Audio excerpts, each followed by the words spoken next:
Birleşmiş Milletler Ekonomik, Sosyal ve Kültürel Haklar Komisyonu'nun 73. oturumu 14 Şubat'ta Cenevre'de başladı. Çin rejiminin uluslararası sözleşmelere bağlılığının ele alınacağı toplantıya Dünya Uygur Kongresi de dahil olmak üzere bazı uluslararası insan hakları örgütleri de gözlemci olarak katıldı. 15 Şubat'ta Birleşmiş Milletler Ekonomik, Sosyal ve Kültürel Haklar Komitesi'nde Çin rejimi sorgulanırken dünyanın dört bir yanından gelen Uygurlar, Dünya Uygur Kongresi düzenlemesiyle Cenevre'deki Birleşmiş Milletler Wilson Merkezi önünde toplandı. Birleşmiş Milletler binası önünde toplanan Uygurlar, Çin rejiminin Uygurlara karşı işlediği soykırım ve insanlık suçlarına yönelik öfke ve nefretlerini protestolar ve basın açıklamalarıyla gösterdi. Çin hükümeti Uygur Türklerinin nüfusunu azaltmak ve bölgedeki Çinlilerin sayısını arttırmak için Uygur Türk'ü kadınlarla evlenen Çinlilere para ve iş imkanı sağlıyor. Washington merkezli Uygur İnsan Hakları Projesi'nin konuyla ilgili yeni yayınladığı raporunda Doğu Türkistan'daki Çin'in atadığı yerel makamların bölgedeki Uygur Türk'ü kadınları Han Çinlisi erkeklerle görücü usulü evliliğe zorladığı, mali teşvikler ve şantaj kullandığı belirtildi.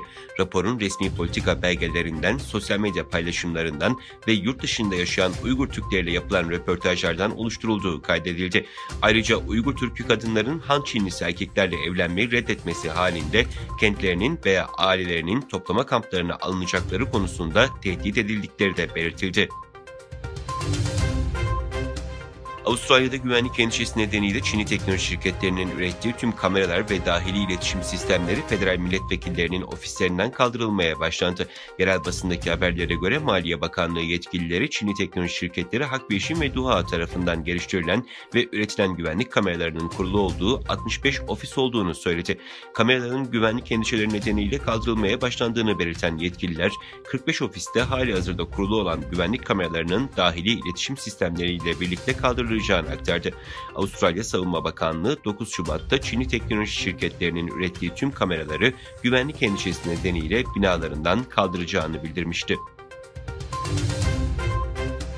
Çin Dışişleri Bakanlığı Sözcüsü Wang Wenbin, geçen Mayıs ayından bu yana ABD'ye ait yüksek irtifa balonlarının Çin'in izni olmadan Çin'in Doğu Türkistan, Tibet ve diğer yerlerinin üzerinde 10 defadan fazla uçtuklarını ifade etti. Wang ayrıca Japonya'nın hava sahasında daha önce tespit edilen tanımlanamayan uçan nesnelerin Çin'e ait yüksek irtifa balonları olabileceği iddiasını yalanlayarak ülkenin bu konuda ABD'nin yolunu izlememesi uyarısında bulundu.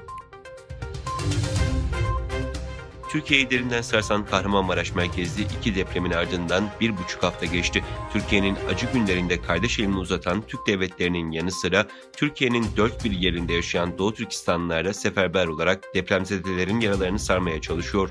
Uygur Haber'in sosyal medya çalışmalarına göre şimdiye kadar deprem bölgesinde çalışmalarını ihlas ve samimiyetle sürdüren 500 Uygur Türk'ü bulunuyor.